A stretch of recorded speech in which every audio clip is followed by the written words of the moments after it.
Hello বন্ধুরা, এটা হচ্ছে একটা ওয়াল ক্লকের প্রজেক্ট যেটা আমি বানিয়েছি। এটার জন্য একটা হোয়াইট কালারের ফোম লেগেছে আর একটা লেগেছে পিঙ্ক কালারের ফোম।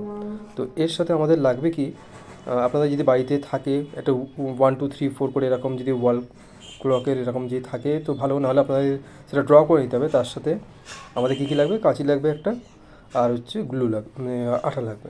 ঠিক আছে, এবারে আমাদের কী করে একটা বাজার থেকে হচ্ছে আপনি যে কোনো আপনাদের আশেপাশে দোকান থেকে ওই অজন্তার এরকম এটা কিনতে পাওয়া যায়, ঘড়ি হচ্ছে মেশিনটা কিনতেই পাওয়া যায়, আপনারা কিনে নিতে পারবেন। তার সাথে কাঁটাগুলো আপনাকে কিনতে হবে। এবারে প্রজেক্টটা শুরু করা যাক। ফোমটাকে প্রথমত আমাদের রাউন্ড শেপে কাটতে হবে। একটু সাইজটা বড় করবেন যাতে ফোমটা, পিঙ্ক কালারের ফোমটা ওই হোয়াইট কালারের ভিতরে ঢোকে, জিনিসটা যেন একদম আটকে যায়। আর আপনারা চাইলে ফেভিস্টিকও ইউজ করতে পারেন, আমি গ্লু নিয়েছি। ওটা আমার খুবই সুন্দর জিনিসটা পেস্টিং হয়েছে। আর আজকালকার যা স্কুলে প্রজেক্ট দিচ্ছে, এমনি বা আমাদের তো মাথা খারাপ হয়ে যাচ্ছে, বাচ্চারা কি এইসব করবে কি না আমার আইডিয়া নেই। এই 5 6 বছরের বাচ্চাদেরকে এইসব প্রজেক্ট দেওয়া, প্রতিটা স্কুলে এখন এমন এমন প্রজেক্ট দিচ্ছে যে বা আমরা হিমশিম খেয়ে যাচ্ছে। তো এরপরে আপনি দেখতেই পাচ্ছেন, এবারে আমরা পেপারটাকে কাটিং করে নেব। পেপারের সাথে সাথে কাঁটাগুলোকে আমাদের কাটিং করতে হবে। তো আপনাদের দেখিয়ে দিচ্ছি আমি।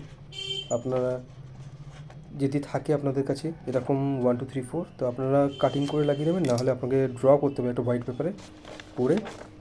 সেখান থেকে আপনি এটাকে রাউন্ড শেপে কেটে, বা আপনি যদি মনে হয় রেক্ট্যাঙ্গেল করবেন বা স্কোয়ার করবেন, আপনার যেরকম মনে হয় সেরকম করে নিতে পারেন। আমি এটা রাউন্ড শেপেই করেছি, কারণ আমার কাছে রাউন্ড শেপের এটা ক্লকের এটা ছিল মডেলটা আমার কাছে।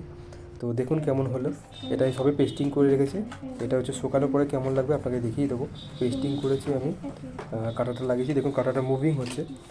তো আশা করি আপনাদের এটা ভালো লেগেছে। পিছনটাও আপনারা যদি চান কভার করে দেবেন। এরপরেও আমার এটাকে আরও একটু টাচ আপ দেওয়া বাকি আছে, এটাকে আমি একটু ডিজাইন করব, সেটা আটাটা শোকানোর পরে। তো কেমন লাগলো ভিডিওটা, পছন্দ হলে শেয়ার করবেন আপনার বন্ধুদের সাথে। এটা এখন শোকাতে আমি রেখেছি। ধন্যবাদ ভিডিওটা দেখার জন্য সবাই।